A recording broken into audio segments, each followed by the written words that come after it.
김영란의 책으로 보는 세상. 오늘 여러분과 함께 나눌 책은 연암 박지원의 열하일기입니다. 1776년 영조의 승하로 즉위하여 1800년까지 주선의 제22대 국왕으로 재위했던 정조는 주선의 가장 지적인 임금으로 그의 통치 시기를 후대 역사가들은 주선의 르네상스라고 부릅니다. 그러기에 그의 의문사를 더욱 안타까워하는데요. 그는 어려서부터 책을 수집해서 국립도서관과 같은 규장각을 세웠었습니다. 정치 문화뿐만 아니라 학문에도 뛰어났던 그는 문학에도 남다른 애정을 가졌었습니다. 당시에는 중국의 소설들이 밀려오던 때라 그의 염려는 혹시 중국 소설의 문체들이 주선 학자들의 문체에 영향을 미쳐 주선의 고유한 문체를 잃어버리면 어쩌나 하는 것이었습니다. 조선에서는 임금을 바꾸려는 반정이 3번이 있었는데요. 그 3대 반정이 첫째는 인조반정, 중조반정, 그리고 문체반정인데요. 정조 때 일어난 글에 관한 문체반정은 왕인 그가 직접 일으킨 것이었습니다. 그가 얼마나 주선의 옛글에 대해 애착과 사랑을 가지고 있었는지를 짐작케 합니다. 당시 최고의 문사로 열하일기를 썼던 연암 박지원도 문체 파동에 연루됐는데 정조는 그를 벌하는 대신 반성문만을 요구했습니다. 그 문체 파동 때문에 연암의 소설 양반정과 화생전은 금서가 되었으나 새 것을 갈망하던 사대부 양반들은 열하일기를 읽고 커다란 감명을 받았으며 그들 사이에 베스트셀러로 자리 잡았습니다.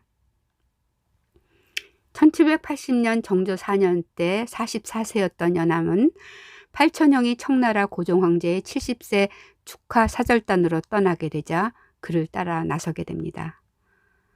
정치에는 도통 관심이 없는 문장가로서 다만 강한 호기심에다가 붓, 벼루, 공책 그리고 청심환만을 가지고 떠나는 길이었습니다. 음력 5월 그들이 압록강을 건너 요동 벌판을 거쳐 8월 초 연경, 즉 북경에 도착하니 왕은 열하라는 먼 도시에서 여름 휴가 중이라고 했습니다. 뜻하지 않게 열하까지 가게 된 그들은 열하에서 6일을 보내고 북경으로 돌아와 한 달간을 머문 뒤 10월 말 귀국했습니다. 집으로 돌아온 연암은 중국 역사와 지리, 풍속과 인물 등을 3년에 걸쳐 재생하면서 열하에서 보낸 6일 동안 보고 듣고 생각하고 느낀 여러 견문을 시화와 필담, 초록 등 다양한 형식으로 열하일기 26권 10책으로 엮어냈습니다. 열하일기는 한국 소설사의 새 장을 열었다는 평을 들으며 조선의 중세가 여기에 다 들었다는 극찬을 받는 책입니다.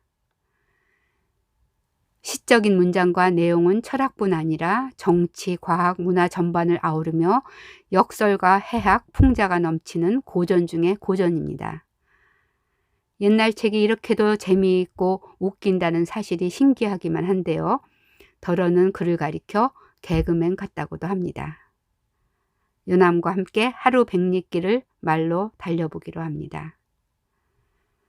날씨가 푹푹 찌는 것 같다가 비단을 찢는 것 같은 천둥 번개가 치더니 갑자기 소나기가 퍼부어내립니다.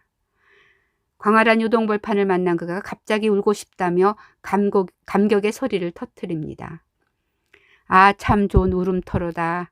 아이가 태중에 있을 때는 캄캄하고 막히고 걸려 갑갑하다가 갑자기 넓고 또 환한 곳으로 빠져나와 손을 펴고 발을 뻗으니 마음이 시원하니 어찌 참된 소리로 한바탕 울음을 터뜨리지 않을 수가 있겠는가.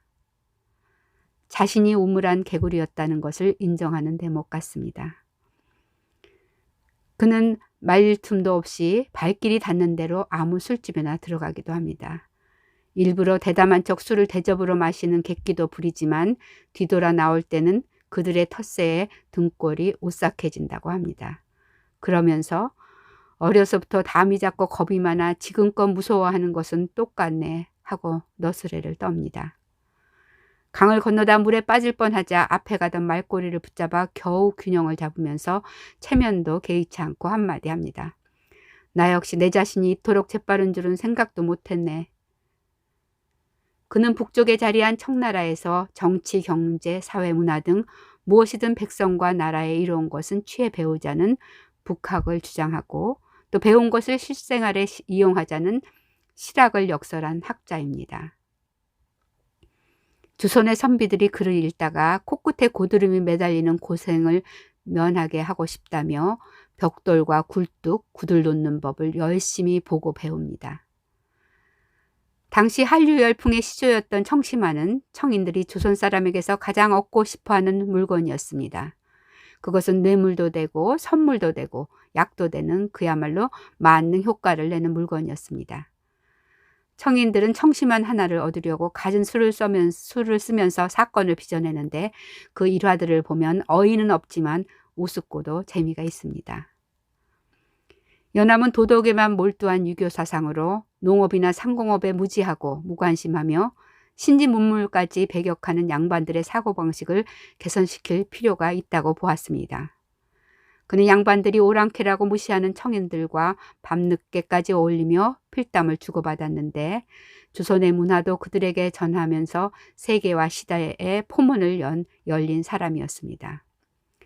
그는 아무 집에나 불쑥 들어가서 대화청하기를 즐겼으며 자신이 머무는 고장의 선비나 훈장을 찾아가서 새벽닭이 울도록 지구와 달과 별에 대해 필담을 나눴습니다. 문인이나 명사들과 나누는 깊은 대화들은 마치 아름다운 시를 낭송하는 것만 같습니다. 한 점포벽에 붙어있는 웃기는 글을 열심히 베껴쓰면서 우리나라 사람들이 입안에 든 밥알이 벌처럼 날도록 허리를 잡고 한바탕 웃게 만들고 싶어서 쓴다고 합니다. 코끼리를 비롯해 난생 처음 보는 사물들을 경쾌하고도 논리적인 문장으로 유머까지 곁들여서 읽는 이들의 상상력을 총동원시킵니다. 궁금한 여자나 아름다운 목소리가 들리면 무슨 핑계를 대서라도 얼굴을 확인하고 천진한 악동처럼 익사를 떱니다. 코끼리가 범은 잡을 수 있지만 쥐를 보면 속수무책인 동물의 세계를 보며 하늘의 법칙을 쉽게 설파합니다. 물결이 샌 강을 자주 건너던 그는 보고 듣는 것이 오히려 방해가 될 수 있다는 말을 하면서 이렇게 말합니다. 강에 한 번 떨어질 각오를 하니 강물 소리가 오히려 들리지 않네. 2020년은 연암 서거 215주년이 되는 해입니다. 그의 천재성과 문학성은 재조명하면 할수록 사람들은 연암과 열하일기에 빠져들고 있습니다. 사실 제목과 저자 이름만 알아도 되는 것처럼 여기며 멀게만 느껴지는 것이 고전입니다.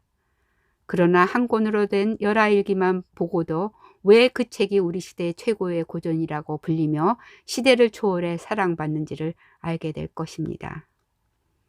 넓은 세계로 나가 연암이 터뜨린 한바탕 참된 울음소리. 원문에 가장 많이 나온다는 포복절도와 함께 책 읽는 내내 웃음이 자꾸 터져 나옵니다. 하루에 9번씩이나 강을 건넌 그는 매일 말 위에서 메모를 했습니다. 적자 생존이라는 말이 있는데 이 말은 메모를 적으면서 메모를 남긴 사람이 오래 살아남는다는 우스갯소리입니다. 사람 좋아하던 연암이 열심히 적으면서 메모를 남긴 억척 덕분에 우리는 다양하고도 이색적인 감동을 체험합니다. 그와의 긴 여행을 마치며 열하일기가 단순한 여행 기록이 아닌 여행도상에서 만난 수많은 인간들의 이야기라는 것을 알게 됩니다. 열린 마음으로 넓은 세상을 보게 하는 세계화 시대에 가장 알맞는 책. 또한 여행이란 길이 아닌 사람인 것을 다시 확인하며 최종 목적지는 늘 새로워진 자신을 발견하는 일이라는 사실을 새삼 다시 확인하게 됩니다. 다음에 여러분과 나눌 책은 유길준의 서유견문입니다. 유길준이 가장 감명받은 책은 연암 박지원의 열하일기라고 합니다. 감사합니다.